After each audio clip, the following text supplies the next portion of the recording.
Assalamualaikum students. Hi, hello and welcome to the Merix Academy YouTube page. जैसा कि आप लोग जानते हैं दी मैरिक्स एकेडमी आपको प्रोवाइड करती है इंग्लिश के बेसिक और एडवांस कोर्सेज। इसी तरह मैं आपको आज बताऊंगी इंग्लिश के बारे में कुछ इंटरेस्टिंग इंफॉर्मेशन, क्योंकि आपको इंग्लिश के बेसिक और एडवांस कोर्सेज के अंदर उसके डेमो में हर इंग्लिश के यूजेस और बेनिफिट्स बता दिए जाते हैं।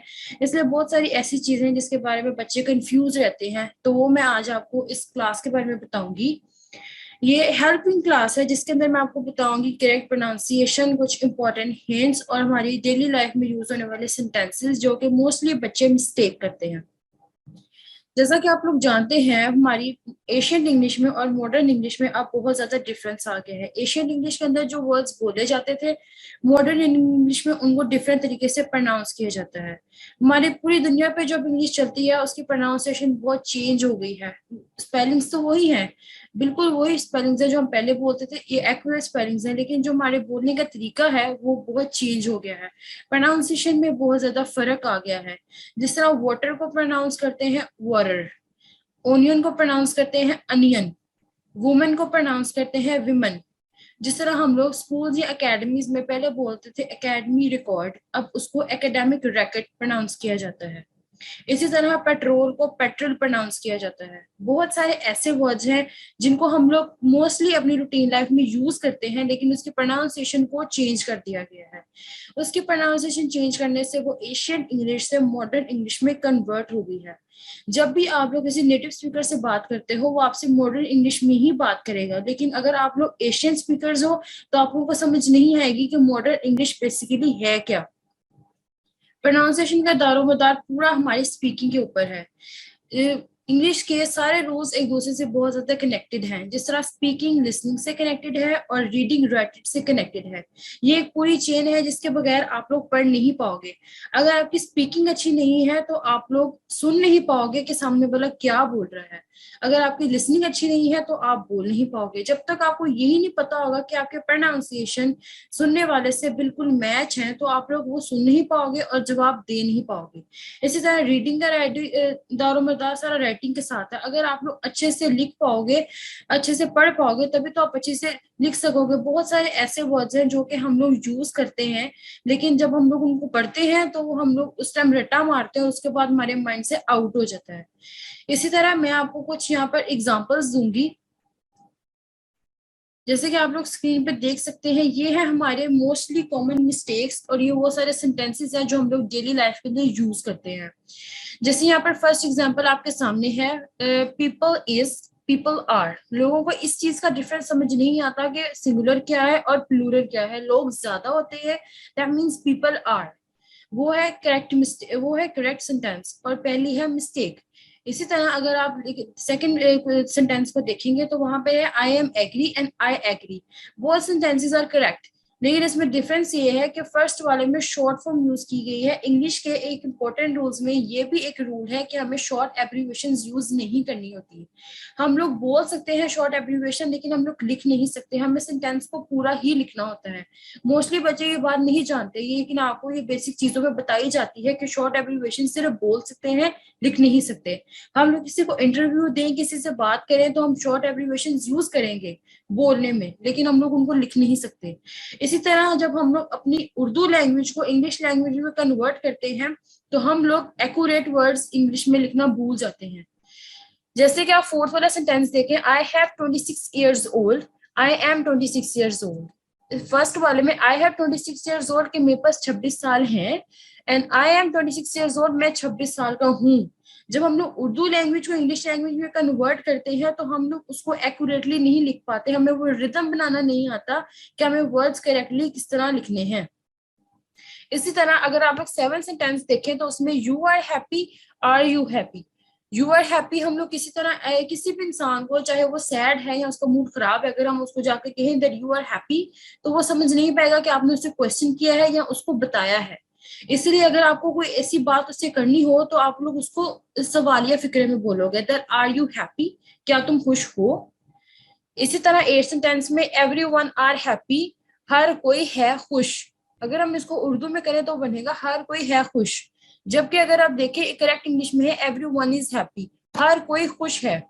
जब हम लोग सेंटेंसेस को लिखते हैं तो हमें उसको एक्यूरेटली लिखना नहीं आता, हमें ये इस चीज का पता नहीं होता कि हम रिदम अपना बना रहे हैं या उसको स्मूथली खराब कर रहे हैं।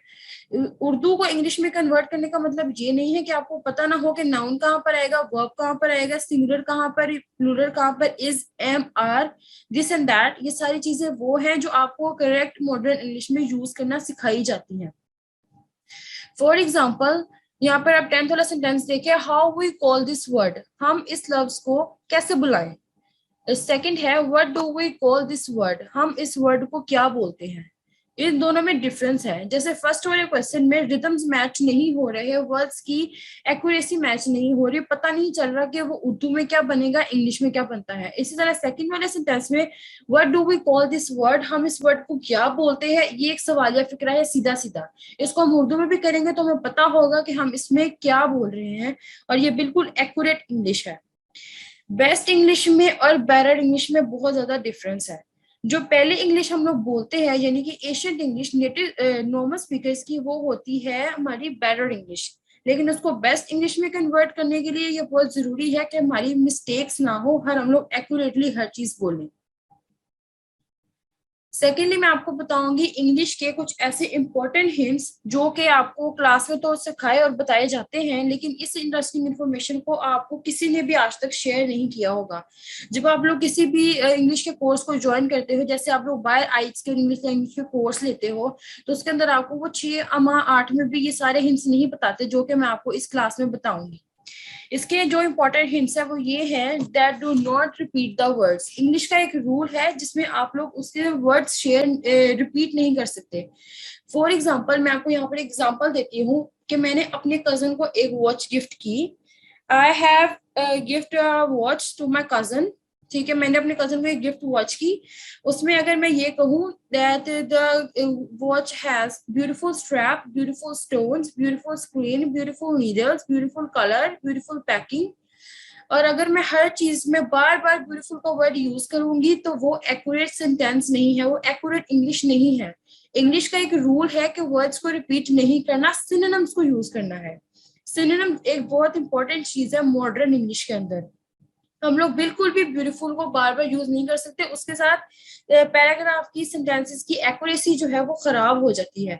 इसी तरह ब्यूटीफुल के बहुत सारे सिनोनिम्स हैं। फॉर एग्जांपल, अगर मैं कहूँ कि मैंने वॉच गिफ्ट की, तो उसमें ब्यूटीफुल स्ट्रैप थे, कलरफुल ब्राइट, उसका ब्राइट था कलर, और उसकी लैविश स्क्रीन थी, उसके गॉर्जियस नीडल्स थे, उसका अमेजिंग स्टाइल था, उसकी वंडरफुल पैकिंग थी, उसके गॉर्जियस डिजाइन था, उसका यूनिक रेट सिस्टम था।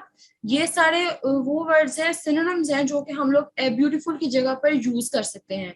जैसे अगर हमें किसी को शाबाश देनी हो तो हम कहेंगे गुड, लेकिन गुड की जगह उसको well done, Bravo, superb, excellent, wonderful, great job, ये सब कुछ हम लोग बोल सकते हैं। मॉडर्न इंग्लिश में सिनोनिम्स बहुत ज्यादा इंपॉर्टेंट होते हैं जो कि आप लोग बाय वाले सेंटेंसेस में समझ नहीं पाते। एशियन लैंग्वेज में आपको सिनोनिम्स नहीं बताए जाते, जबकि मॉडर्न इंग्लिश में आपको हर चीज के सिनोनिम्स बताए जाते हैं। दैट अगर मैं कहूँ that I am happy, I am glad, I am cheerful, I am joyful, I am laughed, I am cherish, ये सारे हैप्पी के सिनोनिम्स हैं जो कि आप लोग यूज करोगे। अगर हम लोग टाइड के भी इस तरह सिनोनिम्स हैं, सैड के हैं दैट ऑफुल, ह्यूज के हैं, बिग के हैं, बिग को हम लोग ह्यूज बोल सकते हैं, जॉइंट बोल सकते हैं। इस तरह स्मॉल को टाइनी बोल सकते हैं, वी बोल सकते हैं, वेरी वेरी लिटिल बोल सकते हैं। सिनोनिम्स का आजकल की इंग्लिश में बहुत ही बड़ा दारोमदार है, बहुत हाथ है मॉडर्न इंग्लिश के अंदर सिनोनिम्स का। कि इंग्लिश का एक बहुत इंपॉर्टेंट रूल था, यह है जिसके अंदर हम लोग वर्ड्स रिपीट नहीं कर सकते, उसके हमें सिनोनिम्स यूज करने पड़ते हैं। इसी तरह मॉडर्न इंग्लिश का एक रूल है that we have to avoid irrelevant commentary. हम लोग ऐसे वर्ड्स यूज नहीं करते जो सुनने वाले को भी बुरे लगे और बोलने वाले को भी, I mean vulgar words use नहीं कर पाते मॉडर्न इंग्लिश के अंदर। इसके अंदर बहुत जरूरी है कि आपने हर इंफॉर्मेशन को अरेंज किया हो कोहेरेंटली। बहुत जरूरी है कि आप जो सेंटेंस बोल रहे हो, लिख रहे हो, वो बहुत ही अच्छे से अरेंज हो, उसकी वोकैबुलरी, उसके प्रोनाउंसिएशन, वो पास का टेंस है, फ्यूचर का है, प्रेजेंट का है, प्रेजेंट कंटिन्यूअस का, पास्ट पार्टिसिपल का, किस तरह का सेंटेंस आप किस तरह बोल रहे हो, आपको वो एग्जैक्टली पता होना चाहिए। बहुत जरूरी है कि आपकी रेंज ऑफ वोकैबुलरी बिल्कुल करेक्ट हो और आप स्लाइटली हर तरह के वर्ड्स को यूज कर सको। आपको पता होना चाहिए कि सिंपल सेंटेंस कौन सा है, कॉम्प्लेक्स कौन सा है, कंपाउंड कौन सा है, और आप कौन सा स्ट्रक्चर बयान कर रहे हो। ये बहुत ही इंपॉर्टेंट हिंट है इंग्लिश बोलने के लिए। इसी तरह आपकी ग्रामर बिल्कुल एक्यूरेट होनी चाहिए। Your grammar should be accurate when ever you speak in English. You must use synonyms, you must use informal and formal words. English language आपकी सेल्फ डेवलपमेंट में बहुत हेल्प करता है, आपके कॉन्फिडेंस को बूस्ट करता है, आपकी हर चीज बहुत एक्यूरेटली सामने आती है अगर आप लोग इंग्लिश लैंग्वेज को सीखो। इसी तरह मैं आपके सामने दिखाऊंगी दैट इंग्लिश लैंग्वेज में मैनर्स के कितनी इंपॉर्टेंस है। अगर आप किसी को ऑर्डर दोगे तो वो उसकी इंसल्ट होगी, लेकिन अगर आप किसी को बहुत ही काम वे में सॉफ्टली किसी को एक बात बोलोगे या किसी की कोई चीज में नुक्स निकालोगे बहुत ही सॉफ्ट वे में, इससे उसको इंसल्ट फील नहीं होगी, वो समझ पाएगा कि आप उसे क्या कहना चाह रहे हो। जैसे कि अब मैं आपके सामने बताऊंगी, यहाँ पर आपकी स्क्रीन पे शो हो रहा होगा, एक है डोंट से और एक है से। डोंट से में वो सारे वर्ड्स हैं जो कि एशियन इंग्लिश में लोग आमतौर पर बोलते थे, और से में वो बहुत सारे वो वर्ड्स हैं जो कि अब आप लोग मॉडर्न इंग्लिश में यूज करते हो। जैसे कि डोंट से में है send me the report. Send me the report अगर मैं ये आपको बोलूं तो ये एक ऑर्डर होगा, हुक्म होगा, जो कि मैं आपको नहीं दे सकती। सेंड मी द रिपोर्ट एक रूड सेंटेंस है, एक ऑर्डर है, जबकि हमें बोला है could you send me the report, क्या तुम मुझे रिपोर्ट सेंड कर सकते हो। ये है एक बहुत ही काम और स्वीट वे, जो कि मैं आपको बहुत ही रिक्वेस्ट के तौर पर बोलूंगी, ऑर्डर नहीं दूंगी, रिक्वेस्ट के तौर पर बोलूंगी, ताकि आपको अंदाजा हो सके कि ये एक बहुत ही स्वीट वे है इंग्लिश में बात करने का। जब हमारे घर में लड़ाई होती है हम अक्सर कहते हैं हमें अकेला छोड़ दो, leave me alone, leave me for a minute. लेकिन इसकी जगह अगर हम ये बोले could you give me a minute, इससे आप किसी को ये नहीं लगेगा कि आप उस पर शाउट कर रहे हो या आपने उसकी इंसल्ट की। आपने बस अपनी प्राइवेसी के लिए एक मिनट मांगा कि ताकि आप काम हो सको, आप अपने एंगर को कंट्रोल कर सको, आप जो क्राई करने वाले हो उस सारी सिचुएशन को आप संभाल सको। इसी तरह अगर मैं आपसे कहूँ दैट यू आर रॉन्ग, तो ये चीजें आपको फील होगी दैट यू आर रॉन्ग। ये एक इल मैनर्ड सेंटेंस है। अगर हम इसको मैनर्ड वे में देखें, I think you might be mistaken, मेरा ख्याल है तुम कहीं पर गलत हो, मेरा ख्याल है तुम गलती पर हो, मेरा ख्याल है तुमने कुछ गलत बोला, तुमने कुछ गलत किया। इसके अंदर सामने वाले को इंसल्ट फील नहीं होती, क्योंकि ये मैनर्ड सेंटेंस है, इल मैनर्ड नहीं है। इस तरह अगर आप ये देखें योर वर्क इजंट गुड, तुम्हारा काम सही नहीं है, चाहे सामने वाले ने कितनी ही मेहनत की हो, कितनी ही लगन से काम किया हो, हमें बताया हो, सुनाया हो, दिखाया हो, लेकिन अगर हम उसे ये कहेंगे योर वर्क इजंट गुड, तो वो एक गलत सेंटेंस होगा, इंसल्टिंग वाला, इल मैनर्ड सेंटेंस। जबकि मॉडर्न इंग्लिश में आपको मैनर्ड सेंटेंस में से बोलना है I am not so sure that I am not quite satisfied with your work, मैं तुम्हारे काम से सहमत नहीं हूँ, अभी तक मैं तुम्हारे काम से सहमत नहीं हूँ। इसके अंदर ये है कि सामने वाले को इंसल्ट फील नहीं होगी, वो आपसे अपनी मिस्टेक पूछेगा कि मेरे से कहाँ पर क्या गलत हुआ, उसके बारे में आप मुझे बताएं। इंग्लिश के अंदर ऐसे बहुत सारे रूल्स हैं जो कि आपको समझने पड़ेंगे और आपके काम आएंगे, जो कि आप लोग बेसिक और एडवांस क्लासेस में सीखते तो हो, लेकिन ये बहुत सारी ऐसी चीजें हैं जो कि आपको बाहर के कोर्सेज में नहीं बताई जाती, लेकिन आपको इस क्लास के अंदर हर चीज बताई जा रही है।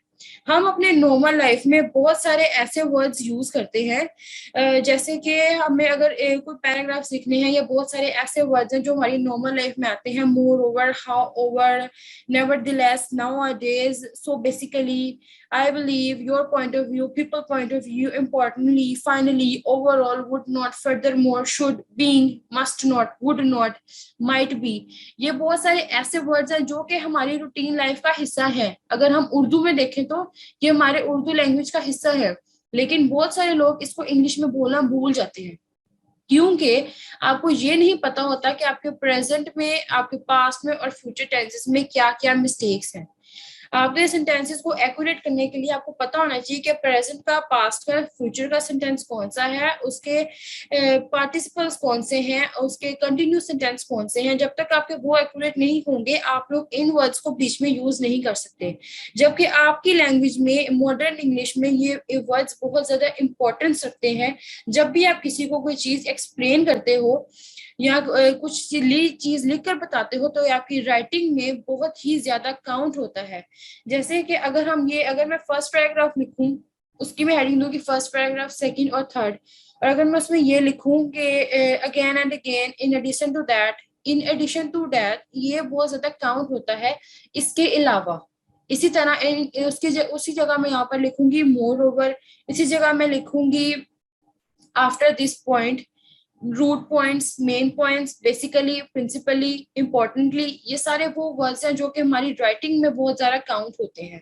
आपको बेसिक क्लासेस में जो भी चीजें सिखाई जाती हैं, एडवांस में जो भी सिखाई जाती हैं, ये सारे की पॉइंट्स आपकी हेल्प करेगा बेटर इंग्लिश में, उसको पर इंग्लिश, मॉडर्न इंग्लिश में, जो कि आप लोग बेसिक अपनी एशियन इंग्लिश से मॉडर्न में कन्वर्ट हो गए, तो ये सारे की पॉइंट्स आपकी बहुत हेल्प करेंगे आपकी इंग्लिश को एक्यूरेट करने में, आपके प्रोनाउंसिएशन को एक्यूरेट करने में, आपके नाउन को, वर्ब्स को हेल्पिंग वर्ब्स को बहुत ही कोहेरेंटली, आपकी इन सारी चीजों को स्मूथ करने में आपको हेल्प होगी इस वीडियो के थ्रू। इसलिए मैं चाहूंगी कि आप लोग इस वीडियो को बार बार देखें, इसके सारे पॉइंट्स को समझें, क्योंकि मैंने आपको जो भी रूल्स बताए हैं ये आपको कोई भी इंसान, कोई भी इदारा 6-8 माह से पहले नहीं बताता, बल्कि 6-8 माह के बाद भी नहीं बताते। वो आपको सिर्फ अपना वो बेसिक चीजें सिखाते हैं जो कि जिसके बाद आपको उनके साथ ही रहना पड़े और आपको बताया जाए कि ये इनमें क्या क्या होगा। लेकिन इस लेक्चर में आपको वो सारी चीजें मैंने बताई जिसके साथ आपकी इंग्लिश बेटर हो सकती है।